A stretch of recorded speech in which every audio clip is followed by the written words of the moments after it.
Sayang, Papa berangkat ke kantor dulu ya. Papa ada meeting pagi ini. Kamu nanti diantar sama Pak Danu. Ya, kata Kinan sambil mengecup kening anaknya. Ya, dia adalah Kinan Arga Dirgantara, seorang CEO dan seorang duda beranak satu. Kinan memiliki seorang anak perempuan berusia 6 tahun. Namanya Kira Quinsa Dirgantara. Istri Kinan bernama Cynthia telah lama meninggal dunia. Saat itu dia pikir bahwa istrinya begitu mencintainya, namun dia salah. Istrinya hanya mencintai hartanya saja. Setelah melahirkan Quinsa, ternyata istrinya mempunyai hubungan gelap dengan laki-laki lain dan berencana mengambil alih seluruh aset perusahaan milik Kinan. Namun naas, ketika polisi mengejar mobil yang ditumpangi istri Kinan, mobil itu mengalami kecelakaan.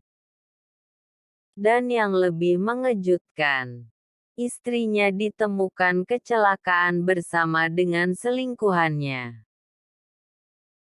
Mendengar kabar tersebut, membuat ayah Kinan shock dan mengalami stroke, sehingga Kinan harus mengambil alih posisi perusahaan di usianya yang masih muda kala itu. Sejak kejadian itu, sikap Kinan semakin dingin kepada semua orang, membuatnya dicap sebagai bos yang sombong dan seenaknya sendiri.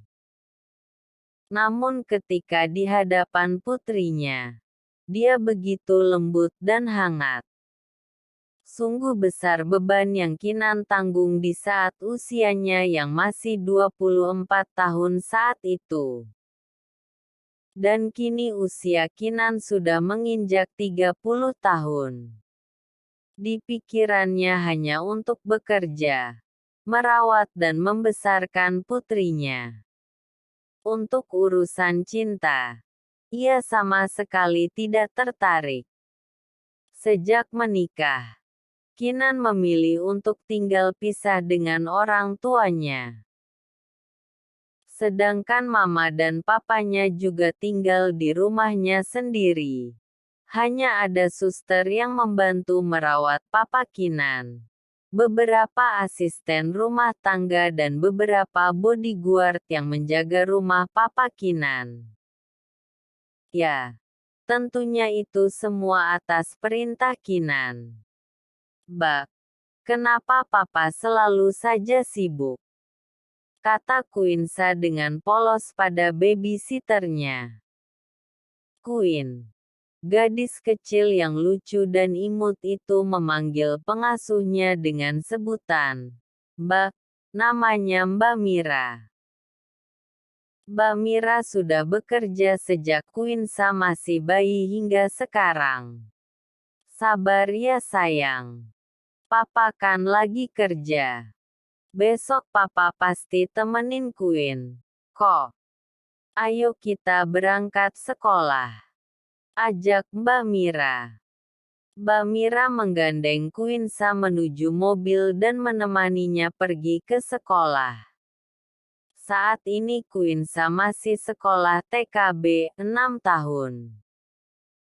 Ketika Kinan pergi keluar kota, Kinan selalu menyuruh Quinsa dan Mbak Mira menginap di rumah orang tuanya, supaya Quinsa merasa aman dan Kinan merasa tenang. Sungguh sulit hidup menjadi duda super keren super sibuk. Hehehe. Pagi itu di lain tempat, Anindira yang biasa disapa Dira, sedang sibuk menata roti jualannya. Ya, setiap pagi Dira selalu berkeliling menjajakan roti buatannya sendiri. Bermodalkan box dan sepeda motor matiknya yang sudah dipasang mikrofon corong yang berisi suaranya. Suara Dira yang telah ia rekam sendiri untuk membantunya promosi jualan. Meskipun sederhana akan tetapi roti milik Dira sudah cukup dikenal. Rasanya yang enak, lembut serta harga yang terjangkau membuatnya selalu laris manis tanpa sisa. Jikapun masih, Dira selalu membawanya ke kampus. Dan sore harinya Dira bekerja part-time di sebuah kafe. Sungguh perjuangan hidup yang sangat keras, yang harus dilewati Dira di usianya yang kini menginjak 20 tahun. Saat ini Dira mengambil kuliah di jurusan bisnis manajemen. Saat berhenti di lampu merah, motor Dira bersebelahan dengan mobil Kinan. Mendengar suara mikrofon corong, roti lembut, roti empuk, bikin happy. Kinan melirik ke arah motor di sebelahnya. "Pak, tolong belikan saya roti itu," perintah Kinan pada sopirnya. "Pak Imron." "Baik Tuan," kata Pak Imron yang kemudian menurunkan kaca mobil dan memanggil Dira. Mbak roti. Saya beli ya." Mendengar suara Pak Imron, Dira segera menoleh. "Oh iya Pak. Sebentar Pak. Mau rasa apa? Susu, keju, coklat, stroberi, kacang. Terserah saja Mbak. Dicampur juga nggak apa-apa." "Oke, Pak," kata Dira dengan semangat yang kemudian mengambil 6 macam jenis rasa roti untuk Pak Imron. "Silahkan, Pak," kata Dira sambil menyodorkan satu kantong plastik berukuran tanggung yang sudah berisi roti. "Berapa?" 50.000 Pak, sahut Dira. "Ini, Mbak." "Terima kasih." "Terima kasih kembali. Besok beli lagi ya Pak," seru Dira. Tak berapa lama, lampu pun berubah hijau. Mobil Kinan segera melaju dan Dira pun segera melanjutkan keliling untuk berjualan. Dari komplek rumah ke rumah, dari kampung ke kampung dan bahkan setiap ada kerumunan ibu-ibu Dira selalu menghampirinya. Di dalam mobil, Kinan mencoba membuka roti yang plastik kemasannya bernama Dira's Bakery. Kinan tersenyum sinis melihatnya. "Apakah rasanya enak? Roti yang murah ini." Kinan mengambil yang rasa keju. Saat memakannya, roti itu benar-benar lembut dan empuk. Kinan memakannya dengan lahap sambil tetap fokus pada ipatnya. Melihat wajah tuannya yang senang saat memakan roti membuat Pak Imron menjadi senang juga. Hanya saja, tidak seperti biasanya tuannya itu jajan di pinggir jalan. "Pak Imron, Bapak boleh coba loh. Gimana rasanya menurut Pak Imron?" Iya Pak," jawab Pak Imron ragu-ragu. Tumben tuannya itu menjadi ramah. Pak Imron pun mengambil satu yang rasa kacang. Sambil tetap memegang setir mobilnya Pak Imron mencoba membuka kemasannya. Enak Tuan. Harganya terjangkau dan rasanya lembut juga ukurannya yang besar bikin kenyang." Komentar Pak Imron. Mendengar komentar Pak Imron, Kinan hanya tersenyum kecil. Setelah jualannya habis, Dira segera pergi ke kampus. "Hai, Dir. Sapa Raihan dan Lena kompak pada Dira. Raihan adalah sahabat Dira. Sahabat yang super kocak. Selalu ada di saat Dira membutuhkan bantuan. Begitu juga dengan Lena. Mereka begitu tulus berteman dengan Dira. Kalian jadi magang di mana? Tanya Dira. Dirgantara Group. Jawab Raihan. Wah sama dong. Asik kita barengan. Kata Dira dengan semangat. Beneran. Dir. Elo juga di sana. Tanya Lena. Iya. Len. Ini gue udah sisa roti gue buat kalian. Tambah Dira. Makasih. Dira. Kata Lena sambil meluk Dira. Gue juga makasih. Tambah Raihan dengan posisi ingin memeluk Dira. Namun Dira sudah duluan mengepalkan tangannya. Elo nanti sore kerja lagi ya? Tanya Lena. Iya. Lah. Terus gue mau apa lagi? Elo nggak capek, Dir. Sekali-kali istirahatlah. Kata Raihan. Pinginnya gitu tapi gimana? Gue harus bantuin ayah. Sejak kita bangkrut dan ayah ditipu. Gue harus bantu ayah buat bayar hutang ayah. Yah tapi gue ikhlas kok. Kata Dira berkaca-kaca. Sabar ya, Dir. Gue yakin Elo pasti akan dapat kebahagiaan. Tambah Lena menguatkan Dira. Makasih ya. Kalian sahabat terbaik gue. Mereka bertiga berpelukan. Kesempatan si Raihan. Jam 4 sore. Dira segera berangkat ke kafe dan segera berganti pakaian seragam kafe. Kafe tempat Dira kerja selalu full oleh pengunjung. Selain tempat yang luas, suasananya sangat bagus dan nyaman, serta cocok untuk meeting santai, atau bahkan hanya sekedar nongkrong.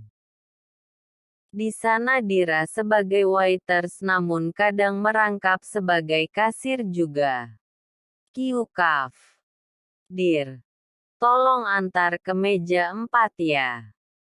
Kata Mela teman kerja Dira. Oke. Kata Dira semangat. Silahkan. Pak. Cappuccino and coffee latte no sugar. Kata Dira sambil menyodorkan minuman. Makasih. Jawab pria itu yang tetap fokus mendengar rekan bisnisnya bicara. Setelah selesai mengantar minuman, Dira kembali lagi ke meja konter. Ini. Dir nasi goreng seafood, kue tiaw goreng dan bakso iga sapinya. Ya. Meja 6 ya, Dir. Kata Mela. Oke, Mel. Dengan penuh semangat, Dira mengantarkannya. Namun karena kurang fokus, kaki Dira menyandung kaki meja, membuat makanan itu tumpah di meja pria nomor 4. Seketika pria itu marah besar. Karena itu adalah klien bisnis besarnya dan file proposalnya kotor berantakan. Kinan. Ya pria itu Kinan. Kinan Surya Dirgantara. Maaf, Pak. Kata Dira sambil memungut makanan itu. Kamu gimana? Kerja yang benar dong. Lihat. Kamu sudah merusak file saya. Saya harus mengulang semuanya. Bisa kamu ganti ini? Bisa. Kamu pikir ini mudah? Ini klien penting saya. Bisa kehilangan miliaran saya bukan hanya uang tapi kepercayaan klien. Gimana mau sukses? Kerja begini saja tidak becus, kata Kinan dengan amarahnya yang memuncak. Pak, saya sudah minta maaf Pak. Saya tidak sengaja, ucap Dira memelas. Maaf kamu tidak akan membalikkan keadaan. Gimana mau jadi orang sukses? Orang ceroboh kayak gini. Belum apa-apa kafe ini sudah rugi karena kamu. Panggil manajer. Pecat dia, kata Kinan dengan suara tinggi. Manajer pun segera datang dengan takut karena Kinan adalah pelanggan tetap sekaligus pemilik kafe itu. Iya, Pak Kinan, kata Pak Roni manajer kafe dengan gemetar. Tolong kamu pecat dia. Lihat kerjaan saya berantakan gara-gara pelayan ceroboh ini, kata Kinan dengan suara yang meninggi sambil menunjuk wajah Dira. Baik, Pak, kata manajer itu. Dira, kamu saya pecat dan gaji kamu akan saya pakai untuk ganti rugi ini semua, kata manajer kafe dengan tegas. Dira pun segera berdiri, melepas celemek kafe itu dan membantingnya ke lantai. Ambil aja Pak Roni gaji saya. Saya nggak masalah nggak dapat gaji. Dan sebelumnya Pak Kinan yang terhormat, apakah orang sukses itu tidak pernah gagal? Semua orang sukses itu butuh proses. Mereka harus melewati kegagalan, melewati jatuh bangun, bahkan orang yang sukses pun bisa seketika hancur. Habis semuanya, Pak. Maklum Anda orang kaya. Lahir, brojol langsung jadi orang kaya. Nggak pernah ngerasain jadi orang susah. Jadi babu. Apa pernah? Kerja panas-panasan apa pernah? Pernah Anda dihina orang? Dikucilkan orang hanya karena status sosial yang rendah? Apa pernah Anda melalui itu semua Pak? Dan untuk Pak Roni manajer terhormat, silahkan ambil gaji saya. Makan saja keringat saya.